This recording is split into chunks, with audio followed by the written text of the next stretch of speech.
Hi class! So in this next lesson, for the next time I see you, we will be talking about entrepreneurs. And I want you to come in prepared with questions or discussion topics so we can talk about them when I see you. Okay, so my first question is, what is an entrepreneur? You may have heard this word before, or you may already know what that is, but we're going to talk about it, and this is what the whole lesson is going to be about, and I have something very fun planned for you. So what I have as an entrepreneur is an individual who creates a new business providing a product or service with a new idea.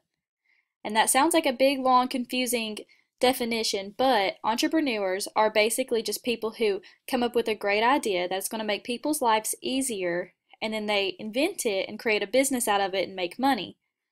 An example that you can think of is like a lemonade stand. Some of you may have had a lemonade stand as a child, and lots of kids do this, and this is an example of entrepreneurship.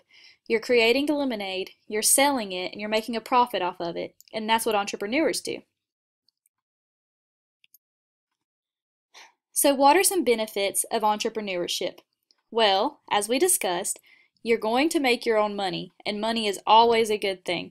This can be steady, it can come in a lot, but you're always making money. And another benefit is that you will be your own boss. And being your own boss is a very exciting thing because you don't have someone yelling at you on what to do or how to do something. This is completely your business. And another benefit is that this will be your business and people can come to you when they need you, and they'll come to you and they love the product that you've created to make their life easier, and you'll be appreciated for it. So that's a benefit.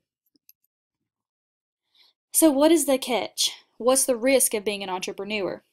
Well, if your product does not sell well, or if people don't believe that it does make their life easier, then you will go in debt, and you'll go in debt pretty fast because you need money to get your product on foot, and then you need money to put it out there. So the money that you take in from people buying it is very crucial, and if that doesn't equal out and you're more in debt than you are making money, then that could cost you some big bucks. The government could also foreclose on your business if your business is in a house. You could also, another risk is that since you are the boss, you need to make sure that you're paying attention to the money and where the money's spent and how the money's being taken in, because if you're not, you could lose your business and, like I said, go in some serious debt. So why would people want to become entrepreneurs? Well, they would like to become entrepreneurs to serve their community. So that pretty much means that when they create this new product, that they know that it's going to be helpful to others and especially to their community, even though it is technically helping the whole world. They do it for financial security because maybe they can't find a job in the field that they like, or maybe they just really want to invent. So they'll have financial security because they will be making money off of their product. And they'll have a stable income. So that means if they sell their product and it's steady and they're selling a lot of them the money's coming in well, that's what that means. And they become an entrepreneur to become their own boss. So that's really a big deal because some people don't like to be just an employee. They want to be the boss. They want to have control of it, but maybe they can't be the boss of like a big company. So they become entrepreneurs and they're really good at that. So what is the difference between innovation and invention? Because there is a difference. Innovation is improving onto an existing product, process, or service. Invention is the creation of a product or process for the first time. So innovation is taking a product that we already have. So say, for example, the telephones that have the wires attached to them. Now we have smartphones. That was an innovated product. And for invention, it's the creation of something for the first time. So for example, you could say the wheel. So whoever created the wheel, that was the very first invention of that.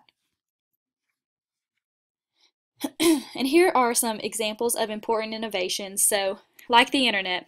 Before the internet, we could search for stuff and we could ask other people for answer or look in books, but now we have the internet where all of that is in one place, because I couldn't imagine not Googling a question that I have. And then, like the telephones, like we said, they used to have the wire, and that was a step up from communicating by any other way. And then now it's the smartphone. And then for electricity, electricity was actually an invention. But the spreading of electricity through outlets and cords and stuff like that, that's an innovation.